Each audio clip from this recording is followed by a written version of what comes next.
চকুৰ পাৰ্চেণ্টেজ ইমান হ'লেই হৈ যাব ডিলিঙত কাম।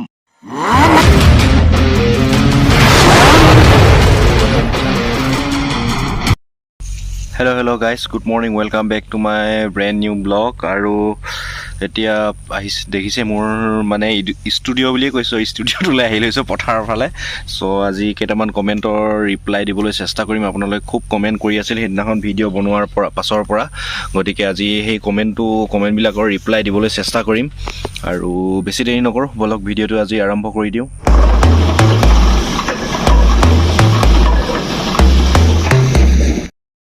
তো আপোনালোকে মোক খুবেই সুধি আছিল যে ৱৰ্ক অভাৰ ৰিগ আহিছেনে নাই, আপোনালোকে দাদা আপুনি জনাবচোন এনেকৈ বুলি কমেণ্ট কৰি দিছিল। ছাইডত দিছোঁ কমেণ্টটো, ভাইটি এজনে কমেণ্ট কৰিছিল। চ' তেওঁক ক'ব বিচাৰিছোঁ যে মই ৱৰ্ক অভাৰ ৰিগ আহিছেনে নাই ইমান গম পোৱা নাই, কিন্তু ড্ৰিলিং ৰিগ আহিছে, কিউপৰ আহিছে। আপোনালোকে খবৰ কৰি চাওকচোন, খবৰ কৰি নহয়, আপোনালোকে যদি যায় দুলীয়াজানলৈ আহে তেতিয়া আপোনালোকে বায়'ডাটা ছাইডত দি থৈ আহক, আপোনালোকৰ ফুল ডকুমেণ্টছ দি থৈ আহক। আৰু মই এতিয়া আহিছোঁ 3 নম্বৰ কমেণ্টটোলৈ, যে ভাইটি এজনে সুধিছে যে মোৰ ছাবস্ক্ৰাইবাৰ এজনে যে এনইডিত মই বায়'ডাটা অলৰেডি দি থৈ আহিছোঁ, এই এনইডি ৰিগবিলাক কেতিয়াকৈ ষ্টাৰ্ট হ'ব বুলি।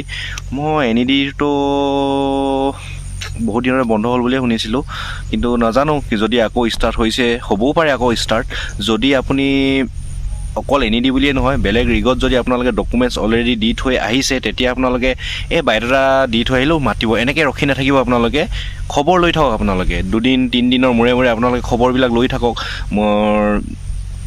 আপুনিতো অফিচ য'ত বায়'ডাটাবিলাক দিছে তাৰ কণ্টেক্ট নাম্বাৰ নিশ্চয় আনিছে, অফিচবিলাকত কাম কৰা মানুহৰ নিশ্চয় আনিছে, তেওঁলোকৰ লগত যোগাযোগ কৰক। যোগাযোগ কৰি মেলি আপুনি খবৰ লৈ থাকক যে মই বায়'ডাটা তাত দিছোঁ, কাম ষ্টাৰ্ট হ'ল, এনেকৈ খবৰ লৈ থাকক। কাৰণ আপুনি কান্দিলেহে ভাত পায়, নেকান্দিলে নাপায় বুলি কথা এটা আছে ন, ঠিক তেনেদৰে আপোনালোকে খবৰবিলাক লৈ থাকক, তেতিয়াহে আপোনাৰ ৰেছপন্সবিলাক দিব। যদি আপুনি বায়'ডাটা দি থৈ দিয়ে, তাতে এনেকৈ কাগজ হৈ পৰিয়ে থাকিব আৰু আপোনাক ৰেছপন্স দিয়াটো ইমান আশা নাথাকে। সেইকাৰণে আপোনালোকে খবৰ লৈ থাকক।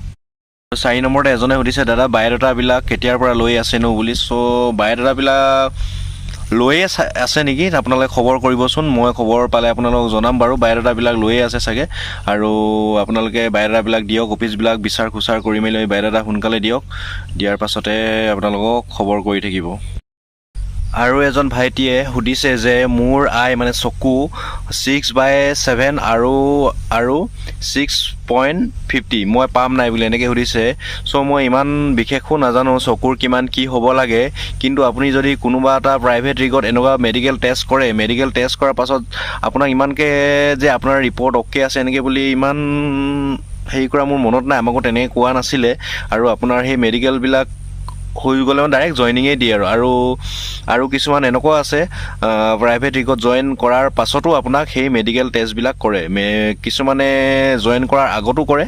কিছুমান প্ৰাইভেট ৰিগত এনেকুৱা আছে জইন কৰিলে আপুনি এমাহ বা 2 মাহ কাম কৰিলে বা 10 দিনমান কাম কৰিলে আকৌ তেতিয়া আপোনালোকক মেডিকেল টেষ্ট কৰাবলৈ আকৌ পঠিয়ায়। ঠিক তেনেকুৱা ধৰণৰো ছিষ্টেমবিলাক আছে, কিন্তু প্ৰায় আগতেই কৰে। যেতিয়া আপুনি কাম এটাত জইন কৰিব, ৰিগ এটা জইন কৰিব, তাৰ আগতে সেই টেষ্টবিলাক সম্পূৰ্ণ কৰাই লয়। চ' ইমান বিশেষ নাজানো, কিন্তু চকু কাণ এইবিলাক ঠিক হ'ব লাগে, প্ৰায় ভাল হ'ব লাগে। আৰু কাৰণ তাত মেচিনৰ ভিতৰত আমি কাম কৰি থাকিবলগীয়া হয়, মেচিনৰ বহুত বিভিন্ন ধৰণৰ জানেই ডেঞ্জাৰ মানে অলপ ডেঞ্জাৰ চিটুৱেশ্যনত কাম কৰিব লাগে, সেইকাৰণে সেইবিলাক চব অ'কে হ'ব লাগে। যেনেকৈ এজন আৰ্মিৰ সকলো ধৰণৰ ফিজিকেল ফিটনেছটো ঠিক হ'ব লাগে, ঠিক তেনেদৰে আমাৰ ৰিগবিলাকত কাম কৰিলে ফিজিকেল ফিটনেছটো খুব ভাল হ'ব লাগে। আৰু এজন দাদাই কমেণ্ট কৰিছিল যে ৰিগত থকা টং আৰু বিয়পিৰ বিষয়ে ভিডিঅ' এটা বনাবলৈ। মই সেই ভিডিঅ'টো আপোনালোক বিশেষভাৱে এটা ছেপাৰেটকৈ ভিডিঅ' বনাম, তো ধুনীয়াকৈ ভিডিঅ' বনাম, কাৰণ মই ইয়াত ভুলকৈ বনাব নোৱাৰোঁ, শুদ্ধকৈ বনাব লাগিব। সেইকাৰণে অলপ টাইম লৈ সুন্দৰকৈ সেই ভিডিঅ'টো বনাম। আপুনি টেনশ্যন নল'ব, চিন্তা নকৰিব, ভিডিঅ' পাব আপোনালোকে। আৰু কমেণ্ট কেইটামান কৰিছে, সেইকেইটা ৰিপ্লাই দি গৈ থাকোঁ, আপোনালোকে চাই থাকক চেনেলটো। ভিডিঅ'টো শেষৰলৈকে চাব প্ৰথমৰ পৰা, তেতিয়া বুজি পাব।